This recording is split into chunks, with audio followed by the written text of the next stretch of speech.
మిత్రులారా అందరికీ నమస్తే. మనం ఏఐటీసీ ట్రేడ్ యూనియన్ లీడర్స్తో ఉన్నాం. తోట రామాంజలి గారు, గాది లక్ష్మీనారాయణ గారితో. సార్ నమస్తే.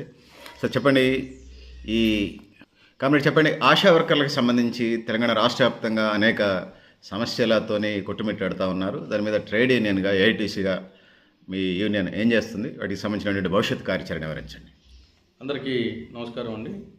విషయం ఏంటంటే, నిన్న ఆశా వర్కర్స్ అందరూ కూడా రాష్ట్ర వ్యాప్తంగా ఒకరోజు సమ్మె చేయడం జరిగింది. అది కలెక్టరేట్ ఎదురుగా చేశారు. సో అందులో భాగంగానే ఈరోజు ఏంటంటే ఏఐటీసీకి సంబంధించినటువంటి ఆశా వర్కర్స్ యూనియన్ రాష్ట్ర కన్వీనర్ గారు మన కవిత గారు మా దగ్గర రావడం జరిగింది.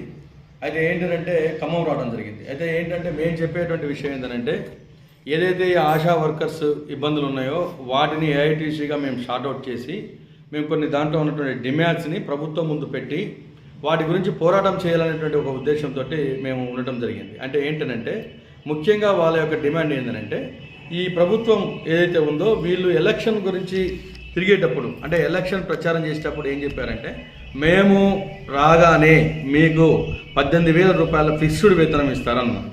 సరే, ఇప్పుడు 2.5 సంవత్సరాలు 3 సంవత్సరాలు అవుతుంది, ఇంతవరకు ఫిక్స్డ్ వేతనం మేము ఇవ్వలేదు.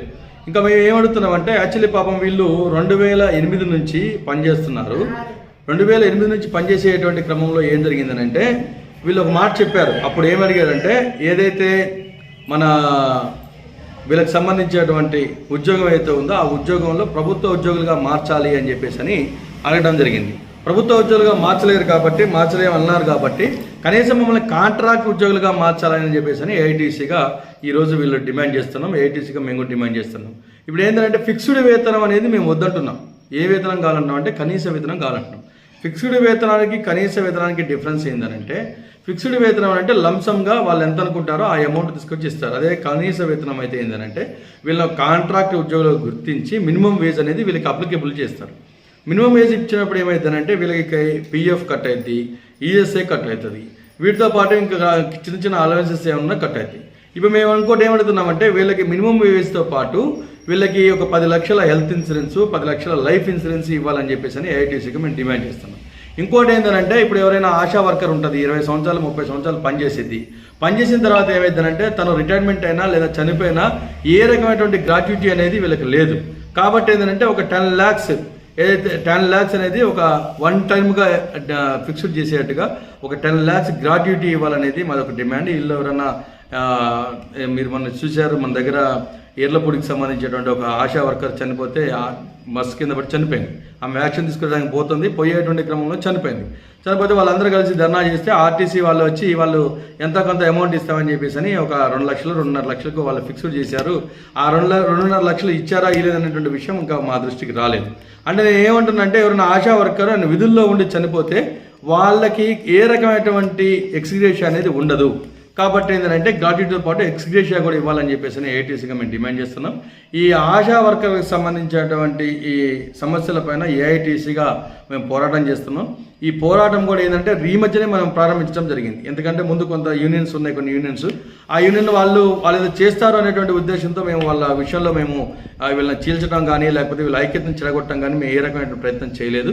ఇప్పుడు ఏంటంటే, వాళ్ళు ఎన్ని సంవత్సరాలైనా వాళ్ళు తప్పుడు మార్గంలో ప్రయాణిస్తున్నారు అనేటువంటి ఉద్దేశంతో ఏఐటీసీగా మేము కలెక్ట్ చేసుకొని 100కు 100% రేపు వీళ్ళ గురించి మేము పోరాటం చేయడానికి సిద్ధంగా ఉన్నాం. మా ప్రీతమ నాయకులు కోనంనేని సాంబశివరావు గారు ఎమ్మెల్యే గారు ఉన్నారు. ఆయన రేపొద్దున అసెంబ్లీలో కూడా మాట్లాడి వాళ్ళకి కావాల్సినటువంటి విషయం మీద కూడా మాట్లాడి వీళ్ళకి ఫిక్స్డ్ వేతనం కాదు కావాల్సింది, కనీస వేతనం కావాలి. వీళ్ళకి 18,000 ఇస్తూ వీళ్ళకి పిఎఫ్ ఈఎస్ఐ ఇవ్వాలి, వీటితో పాటు హెల్త్ ఇన్సూరెన్స్ లైఫ్ ఇన్సూరెన్స్ కూడా ఇవ్వాలని చెప్పేసి ఆయన డిమాండ్ చేసేటువంటి పరిస్థితి ఏర్పడింది. కాబట్టి రేపు రాబోయే రోజుల్లో ఆశా వర్కర్ కూడా మీకు చెప్తున్న విషయం ఏంటంటే, రాబోయే రోజుల్లో మీరు కూడా ఏఐటీసీ ద్వారా జరిగేటువంటి పోరాటంలో మీరందరూ కూడా పాల్గొని దాన్ని జయప్రదం చేయవలసిందిగా ఏఐటీసీగా మేము మీ అందరికీ కూడా పిలుపునిస్తున్నాం. నా పేరు రామాంజనేయులు, నేను ఏఐటీసీ ఖమ్మం జిల్లా ప్రధాన కార్యదర్శి. నా పక్కన మన గాది లక్ష్మీనారాయణ గారు ఉన్నారు, వారు జిల్లా అధ్యక్షులు. మీ అందరూ కూడా ఎవరైతే ఆశా వర్కర్స్ ఈ వీడియో చూస్తున్నారో మీరందరూ కూడా మీ అభిప్రాయాన్ని కింద కామెంట్ రూపంలో తెలియజేయండి. మేమైతే మీ యొక్క సమస్యల గురించి మేము పోరాటం చేయడానికి ముందుకు వచ్చామని చెప్పేసి తెలియజేసుకుంటూ అందరికీ నమస్కారం మిత్రులు.